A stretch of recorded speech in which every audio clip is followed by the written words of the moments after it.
Assalamualaikum warahmatullahi wabarakatuh. Saya Muhammad Faisal Nur Hakimi, mahasiswa program studi Manajemen Bisnis Industri Furnitur angkatan 2018, absen 17. Pada kali ini saya akan mencoba mempresentasikan hasil ujian akhir semester saya yang berjudul Pengaruh Strategi Pemasaran terhadap Penjualan pada CV Rimba Sentosa. Mengapa penelitian ini dilakukan? Berikut adalah latar belakang dilakukannya penelitian ini.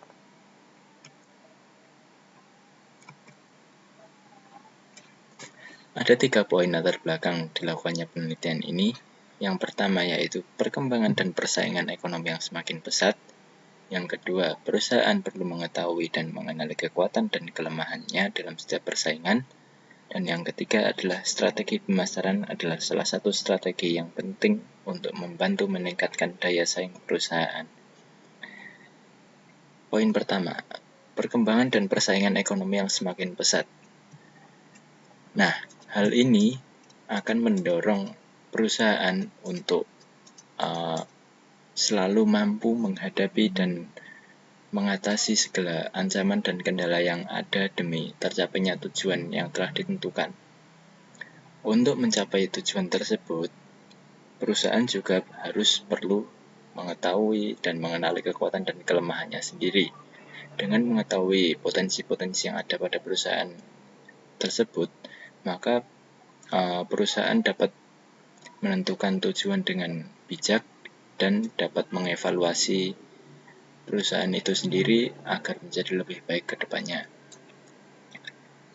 Salah satu langkah untuk mencapai tujuan tersebut adalah dengan menyusun strategi pemasaran, karena strategi pemasaran tercantum adalah salah satu strategi yang penting untuk membantu meningkatkan daya saing perusahaan.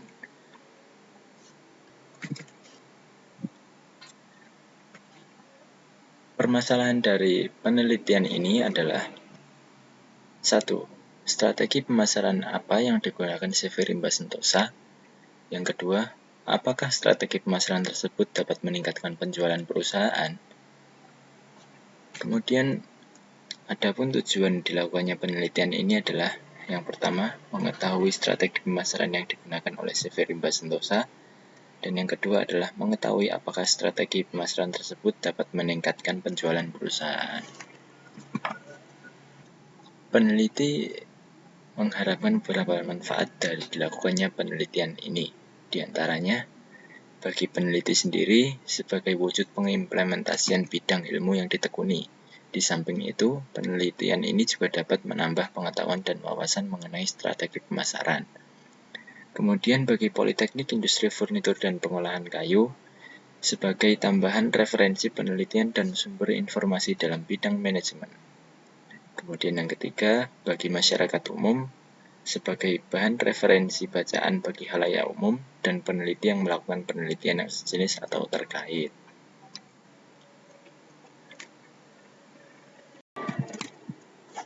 Selanjutnya adalah tinjauan pustaka. Yang pertama, apa itu pemasaran? Menurut Kotler, pemasaran adalah suatu proses sosial dan manajerial yang di dalam individu dan kelompok mendapatkan apa yang mereka butuhkan dan inginkan dengan menciptakan, menawarkan, dan mempertukarkan produk yang bernilai dengan pihak lain. Di dalam ilmu pemasaran sendiri, dikenal istilah bauran pemasaran. Menurut Kotler dan Armstrong, bauran pemasaran atau marketing mix adalah perangkat alat pemasaran taktis yang dapat dikendalikan produk, harga, distribusi, dan promosi yang dipadukan oleh perusahaan untuk menghasilkan respon yang diinginkan dalam pasar sasaran. Di dalam bauran pemasaran sendiri terdapat unsur-unsur yang dikenal dalam 7P. P yang pertama adalah produk atau produk. P yang kedua adalah price atau harga. P yang ketiga, place atau tempat. Yang keempat adalah promotion. Yang kelima adalah people atau orang yang terlibat di dalam pemasaran tersebut. Yang keenam adalah physical evidence atau bukti fisik dari pemasaran yang dilakukan. Dan yang ketujuh, yang terakhir adalah proses. Selanjutnya adalah manajemen strategi. Manajemen strategi adalah seni dan ilmu untuk formulasi, implementasi, dan evaluasi keputusan-keputusan yang bersifat lintas fungsional yang digunakan sebagai panduan tindakan bagi fungsi sumber daya manusia, pemasaran keuangan, produksi, dan lain-lain agar organisasi dapat mencapai tujuannya. Dalam melakukan manajemen strategi, terdapat 3 tahapan. Yang pertama adalah perumusan strategi, yang kedua adalah implementasi strategi, dan yang ketiga adalah evaluasi strategi. Selanjutnya adalah strategi pemasaran. Menurut Philip Kotler, strategi pemasaran adalah suatu mindset pemasaran yang akan digunakan untuk mencapai tujuan pemasaran, di mana di dalamnya terdapat strategi rinci mengenai pasar sasaran, penetapan posisi, power pemasaran, dan budget untuk pemasaran. Strategi pemasaran sendiri memiliki beberapa fungsi. Di antaranya adalah sebagai berikut: meningkatkan motivasi untuk melihat masa depan, koordinasi pemasaran yang lebih efektif, merumuskan tujuan perusahaan, dan pengawasan kegiatan pemasaran.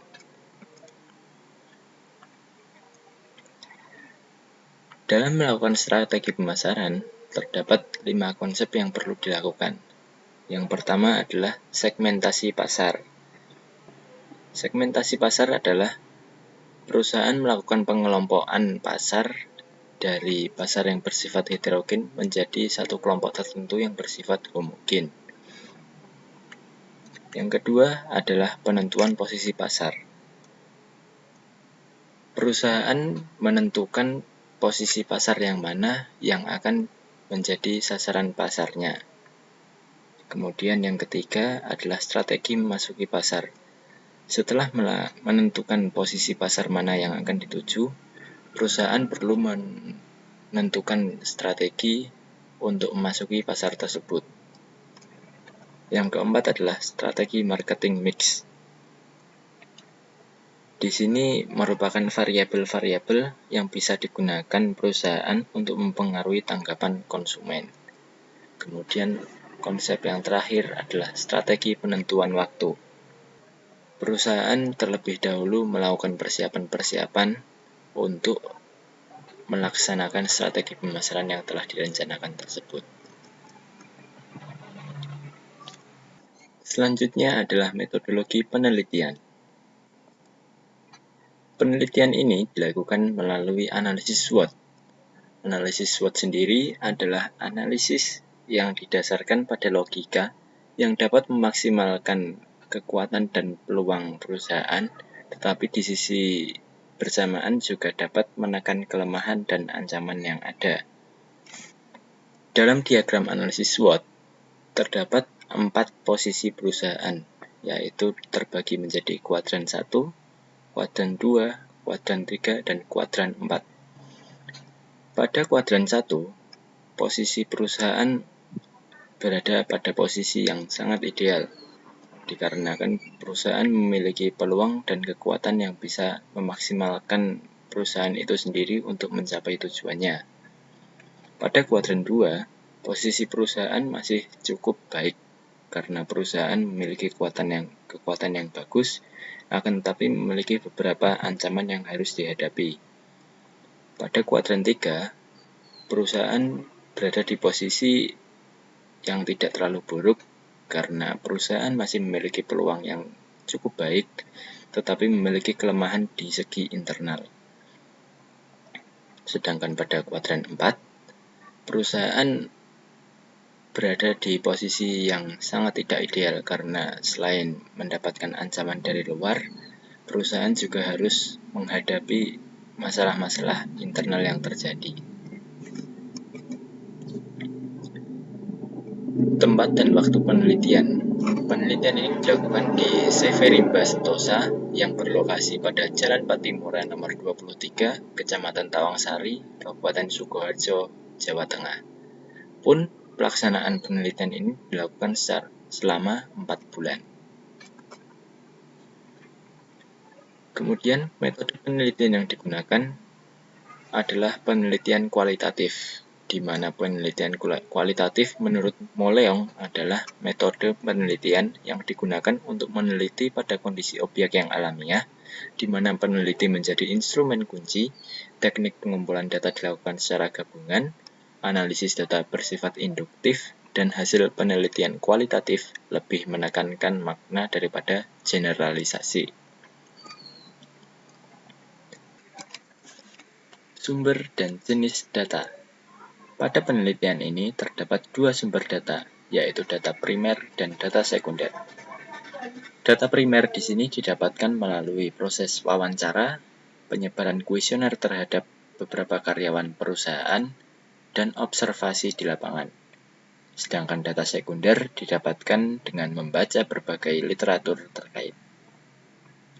Sedangkan jenis data pada penelitian ini terdapat dua jenis, yaitu data subjek dan data kuantitatif.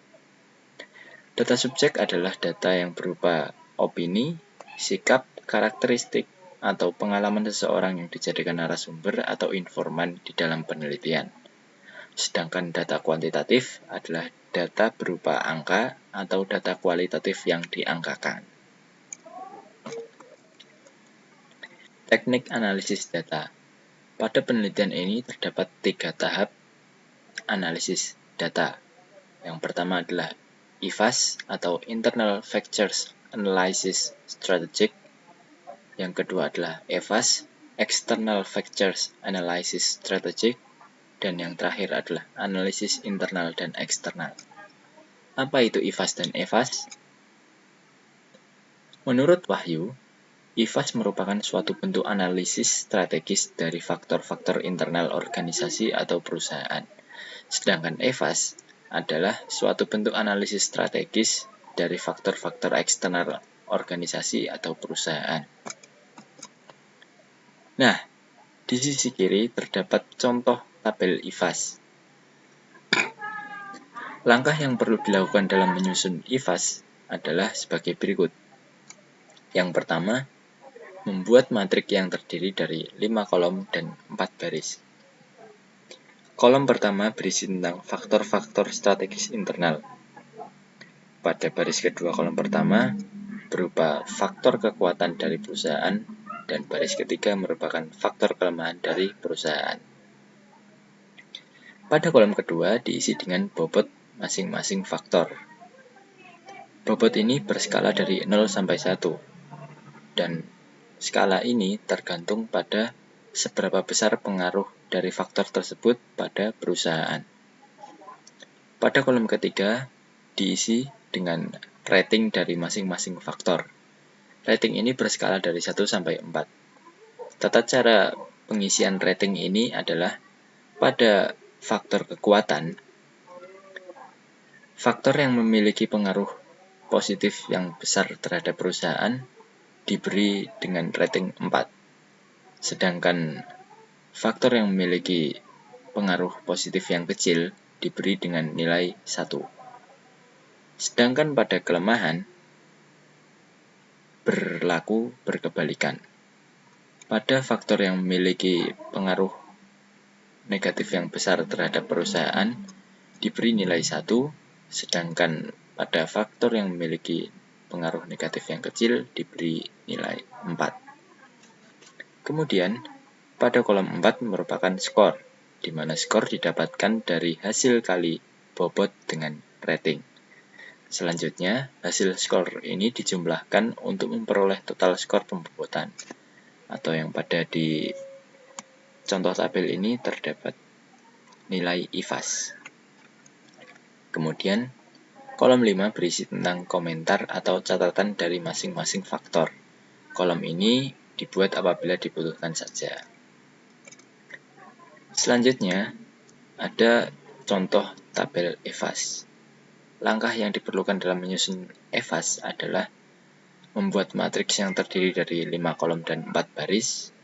Kemudian pada baris kedua kolom pertama diisi dengan peluang dan baris ketiga diisi dengan ancaman.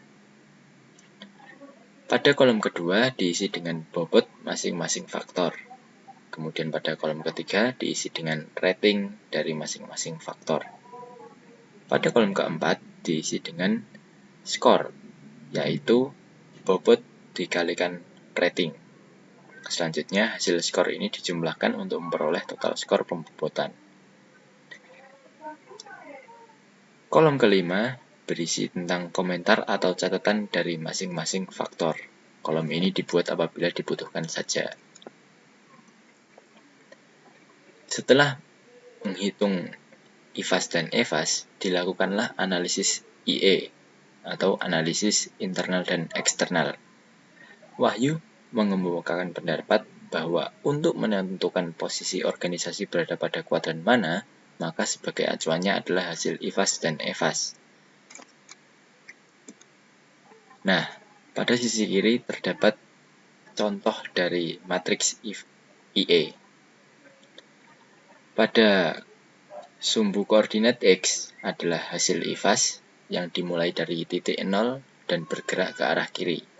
Sedangkan pada sumbu koordinat Y merupakan hasil EVAS dimulai dari titik 0 dan bergerak ke arah atas.